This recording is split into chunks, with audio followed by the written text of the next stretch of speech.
سلامونه او نیکی هیله په دې هیله چې تاسو ټول به راته روغ جوړ او صحتمن یاست په دې هیله چې زموږ نننۍ ویډیو به مو خوښه شي د 2020 آی پی ایل په اړه به دوه په زړه پورې خبرې درته وکړم په دې ویډیو کې به درته روښانه کړم چې آیا د کلکتې لوبډله قیس احمد اخیستی شي او آیا د قیس احمد لپاره په 2020 آی پی ایل کې چانس شته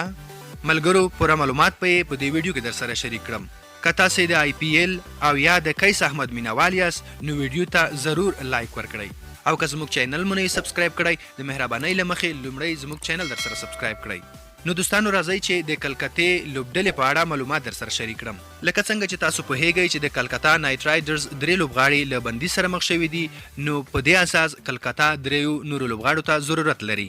نتیش رانا ماوی او کریس گرین دا هغه د لوبغاړي دي چې په دوی بندیز لګیدلی دی نتیش رانا او ماوی په خپل عمر کې 2 کاله دروغ کړي دي ځکه د هند کرکټ بورډ په دواړو لوبغاړو 2 کاله بندیز لګولی دی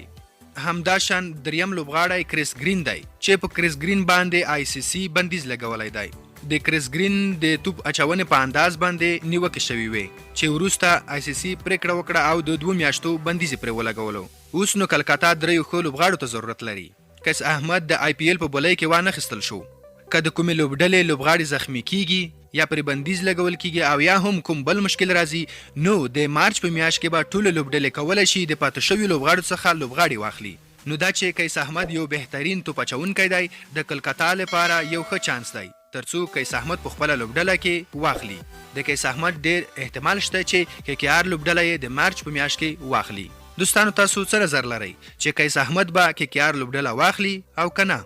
نظر مو راته په کمنټ کې ولیکئ او ویډیو ته لایک ورکړئ